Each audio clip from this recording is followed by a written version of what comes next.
Hello and welcome back to another episode. Always love being here and chatting with you wonderful humans.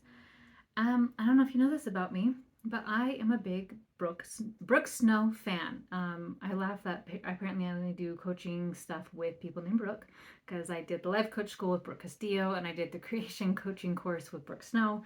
Huge fan of the Brooks apparently. But anyways, I had a client. We were doing a private session and she was talking to me about this amazing woman and this thing she was doing. And I thought, I have got to go see who this is because I have no idea who this is. And I went and found her. She has an amazing book called Living in Your True Identity. Fantastic book. I went and binge read that. That was amazing. Went and listened to her podcast. I actually then eventually had her on my podcast because I loved a lot of the things she was teaching. And then when she offered her creation coaching program a couple years ago, I knew I wanted this because I wanted her tools in my own program, and I just love the things that she has done. I've implemented a lot of her tools within my course, especially with my no yelling course, of that whole process of how to create something. And I just love the natural way that she teaches it, and I love that I get to then present it to all of you. I also have her podcast, not her podcast, her, what is it called? Her meditations. A lot of her meditations I have within my membership too. Big fan. um, anyway, I was listening to a podcast episode of hers a few weeks ago, episode 125, Aligning with the Seasons. And she was talking about goals. And she talked about aligning our goals with the seasons. And I thought that was such an interesting concept. And I had never heard this before, but it really made sense to me. So if you read any book about like Little House on the Prairie, and you read the book about, I think it's called The Long Winter, and it's a horrible storm, and they're basically cooped up, right? But when wintertime came and it was pioneer time or olden times, you had to slow down because there was no more light, right? And you didn't have electricity. You couldn't work the fields. And so it was a time to rest, to recover, and to do all these things. And so often we get like this mindset because January, it's January 1st, we have to create all these new goals. Maybe we're not as aligned with the seasons and with nature. Maybe that doesn't align with us to like be gung ho January 1st to go after all these big goals. So that just was such an interesting concept to me because I've thought about different people I know and I love and respect, and how many people I know that struggle with seasonal depression. And I've wondered if part of this go, go, go, because we have electricity, we have cars, we have heaters, we have all these things that we don't have to slow down. And because we don't give our body that time to rest, rejuvenate, relax, that we just wear ourselves out. And maybe winter time is that time to slow down. If you think about this with planting, a plants and whatnot go to sleep in the winter time. Trees lose their leaves. Like everything takes a time off and rest and relax. And you don't start planting seeds until when? The spring. Because if you, I mean, you could do winter gardening. I know there are things like that, right? But most of the time, when you're going out and planting things, you wait for the spring. There's more sunshine, there's warmth, there's all these things to then get you going. And it's interesting because animals slow down naturally in the wintertime. I even think about my bees, right? A busy bee. But in the wintertime, bees aren't busy. They are just staying in their hive and they're resting and recovering. And then they'll get ready when springtime comes. Those girls are going to be wild throughout my yard. They're going to be building their honey, doing all their things, building their combs, making honey, having babies, taking care of all those babies, doing all those things. And then when wintertime comes again, what do bees do? They slow down. How many animals hibernate? They slow down, right? And yet here we go, go, go, go, go, go. And so I loved this idea of waiting for goals for the spring, waiting to create something in the spring. Now, it doesn't mean that you, like, if you like to do create goals at the beginning of the year, it doesn't mean you have to. This is just an option. If you're like, I hate it, I hate doing this, and I feel stressed and overwhelmed and all these things, right? So you totally get to do whatever you want.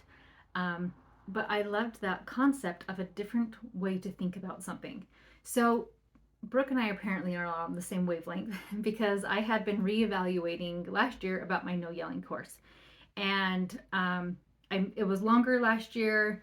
I was it October and November, I want to say, So October was to get you ready, but the videos kept going through November. And I just thought, this isn't enough time.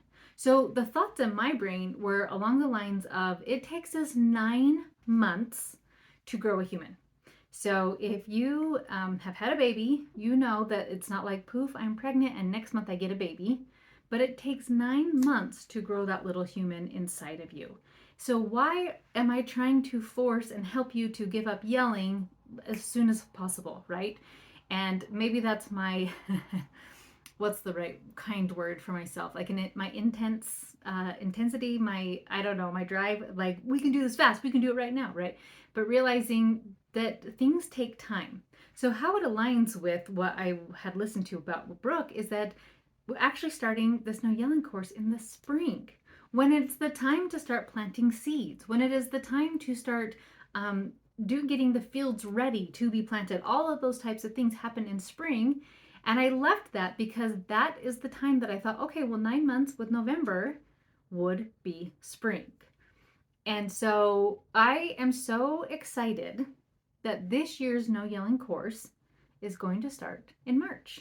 And it is going to go through March all the way through the end of November. And so I love this idea of, we plant seeds, we get fields ready, right? We plant the seeds, we nurture them, we take care of them, and then in the fall, we get to harvest them.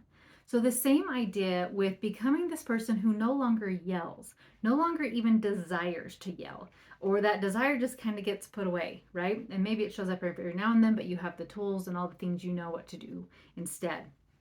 And so taking this time to prepare your heart, to start realizing habits that you don't want anymore, to bring awareness of like, wow, here are all my triggers. Here are all the things that really upset me, and how do I want to respond to those things instead?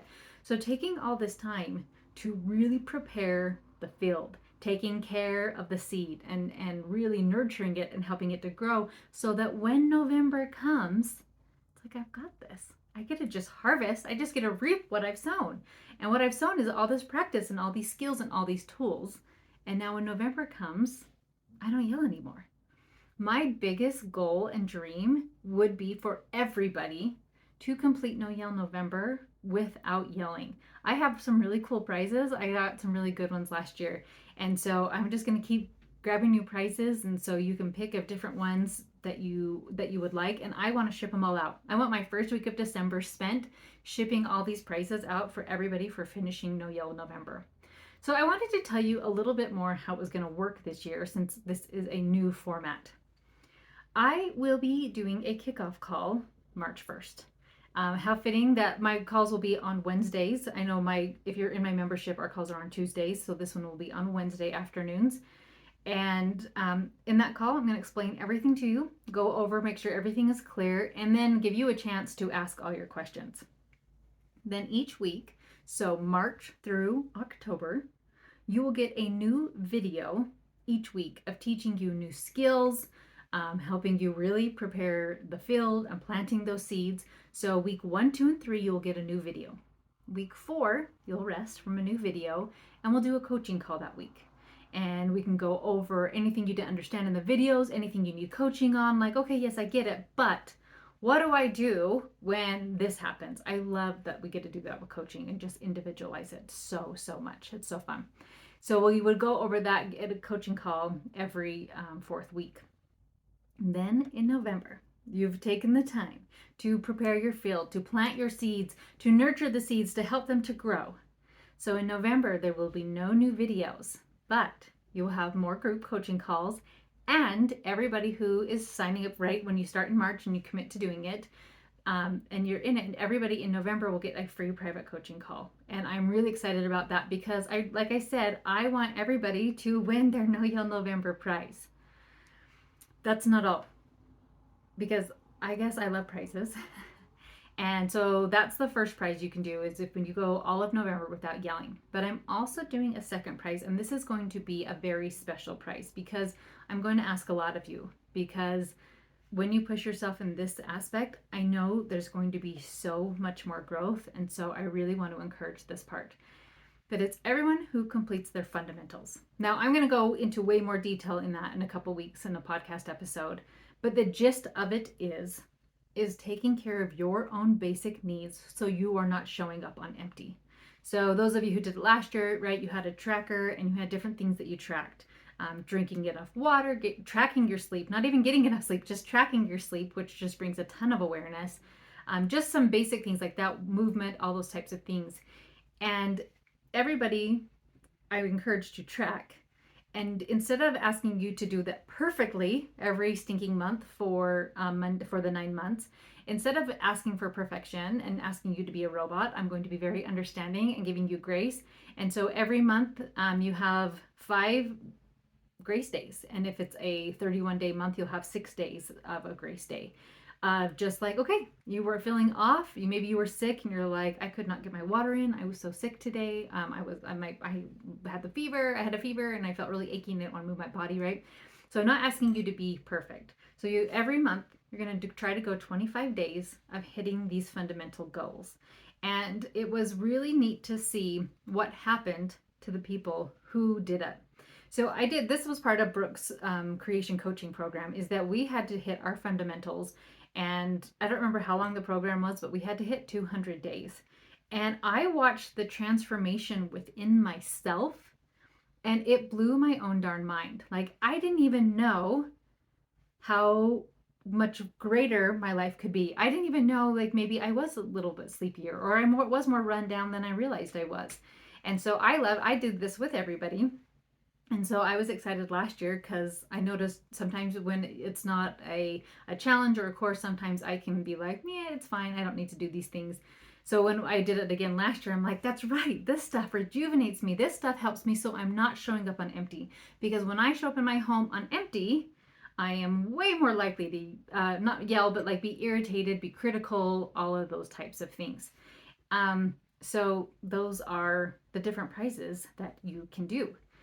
Now, if you are not a yeller, because some people have already got to that part, then you will just pick something different. So for me, it was not criticizing. And it was so interesting just to bring that awareness of things that I'm like, well, I'm a pretty good mom and I do all these awesome things. And then a kid would come out in an outfit and I'd be like, oh, is that what you're going to wear? Like, it doesn't match and it's gross and it's stained and it's disgusting. I'm like, okay, I could have said that in a much nicer way.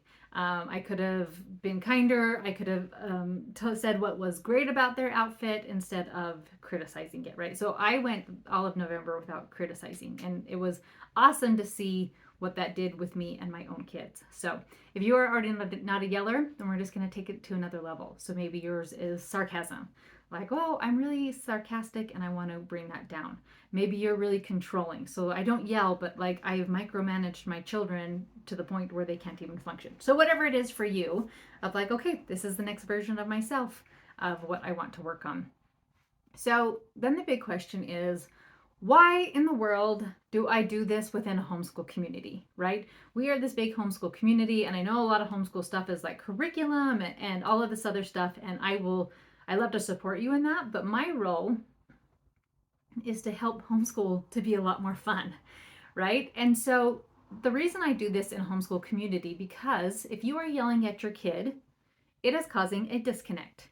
And when there is a disconnect, your kids don't listen to you as well. They fight a lot more, and you are with your kids a lot. And if they're fighting a lot more, right, it's going to really start getting on your nerves. The house just has more chaos, right? It's almost like if you give a mouse a cookie? Like if you give a mouse a cookie, he's going to ask for milk. And if he asks for milk, he's going to do this. So it's like in a negative way, when you yell, it disconnects. When there's a disconnect, kids don't listen. And when they're not listening, things aren't getting done. And when things aren't getting done, then you're yelling, right? And it's just cascading and compounding in this negative way.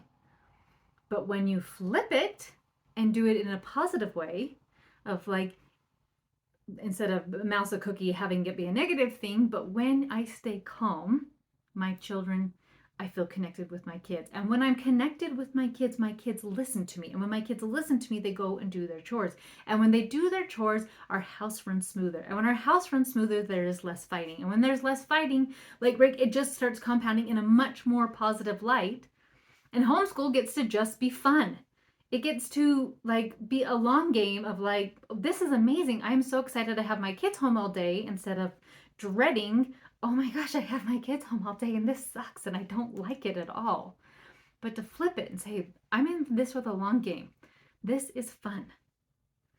Our house is peaceful. My kids don't fight as much.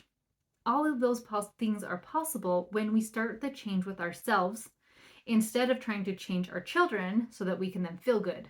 And instead, we change ourselves and we feel good, and then we start that positive compound effect. So, I wanted to share a few things of what clients said last year, what happened in their home during the challenge. So, someone said that they had less resistance to doing schoolwork and getting ready for new activities. Seriously, less resistance. Can I get a hallelujah? Like when kids are like, yeah, sure, I'll just go do my schoolwork. Friends, that is a possibility. Someone else said, I'm starting to see a shift. People are being kinder, more helpful, and they are listening. I have a little boy I especially see progressing. The more I connect with him, the less hitting, less fighting, and yelling he does. There's even sometimes when others are melting down that he helps to try to comfort them. What? For reals. I love this. This stuff gets me so excited. Someone else said, everyone seemed to get along better. Our days seemed to flow better. Isn't that like your homeschool when people are just getting along and there's a flow? Then you can start seeing like, oh, this is how I can homeschool long term. Oh, this is how Meg hasn't gone crazy. Like people get along. People just do their schoolwork. There's just a flow because there's not the chaos, right? Someone else said people are speaking more kindly. They're more cooperative. Somebody said it was awesome. There was so much more connecting. I love the sibling relations became closer. Those are just a few things that happened when parents worked on not yelling in their home. So, if you are ready to start planting those seeds in your own heart and starting to create this home where there is more fun, people are working together, there is a flow, there is connection, and your kids listen to you and are excited to be with you, I am inviting you to come and join me for this year's No Yelling course. Please reach out to me if you have any questions, and I cannot wait to see what you are going to create. Have an absolutely amazing week, and I will talk to you next time.